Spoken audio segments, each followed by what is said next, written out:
често чуваме, че растеж се постига с реформи. И това ни звучи много абстрактно. Какво значи сега реформи? Ще съкращаваме чиновници, ще променяме процеси, пък как това ще доведе до реформи? Ще ви дам пример за 3 реформи, които са постигнали растеж в нашето министерство. Ще ви кажа още 2 реформи, които аз се надявам да направя до края на този мандат, до юни месец. За следващия мандат, може би,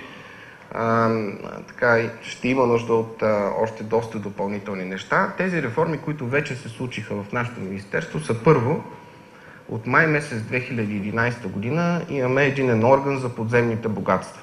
До май месец 2011 имаше 3 различни министерства: икономиката, околната среда, регионалното развитие, които даваха една концесия за подземни богатства. Стигна се до там, че бизнесът обикаля от министерство в министерство. При всеки министър папките спират, в предходни правителства трудно продължават напред, много често и поради субективни причини.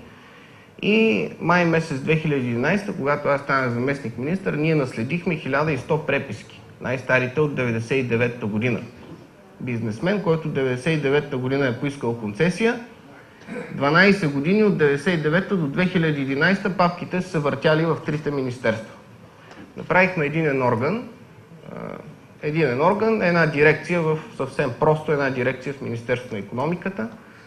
В момента, след година и 3-4 месеца работа на този единен орган, имаме 100 преписки, по които все още работим. Всичко друго са приключени преписки и дадени концесии. Тук има представители от този сектор и те ще ви кажат, че се забелязва промяна наистина. Какво се случи с тази реформа? Създадахме заетост. В момента сектора представлява повече от 5% от брутния вътрешен продукт, работят над 30 000 души. С новите концесии ще се наемат минимум още 5 000 души. Те са в процес на наемане тези хора.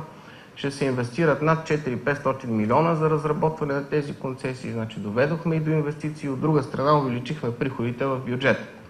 2010 година от концесии 40 милиона приходи, 2011 66 милиона приходи, 2012 тази година ще завършим с 180 милиона приходи, от които варя 100 милиона, които са тотал, но все пак са 80 милиона. 2 пъти повече от 2010 година, дори и да извадим бонуса, който даде тотал. Това е реформа. Тя води до ръст, инвестиции, заетост, наистина води до растеж. Реформа, която води до растеж.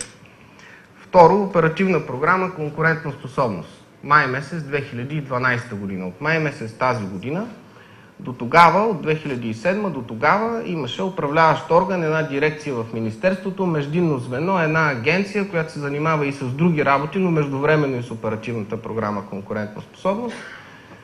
Програмата беше на последно място и по договорени средства, и по разплатени средства. От май месец до сега ще ви кажа какво конкретно в цифри, какво успяхме да постигнем. Сключихме 492 договора с малки и средни предприятия в България на обща сума на безвъзмездната помощ по тези договори 700 милиона лева.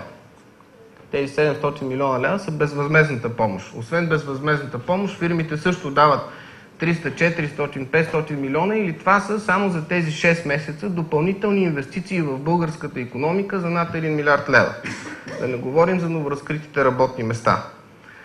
От май месец до сега, всъщност до края на ноември, платихме повече средства към българските фирми, реално средства, пари, които са излезли от сметките на държавата и са влезли в сметките на българските малки и средни предприятия, повече отколкото за периода 2007, 2008, 2009, 2010, 2011, януари-април 2012.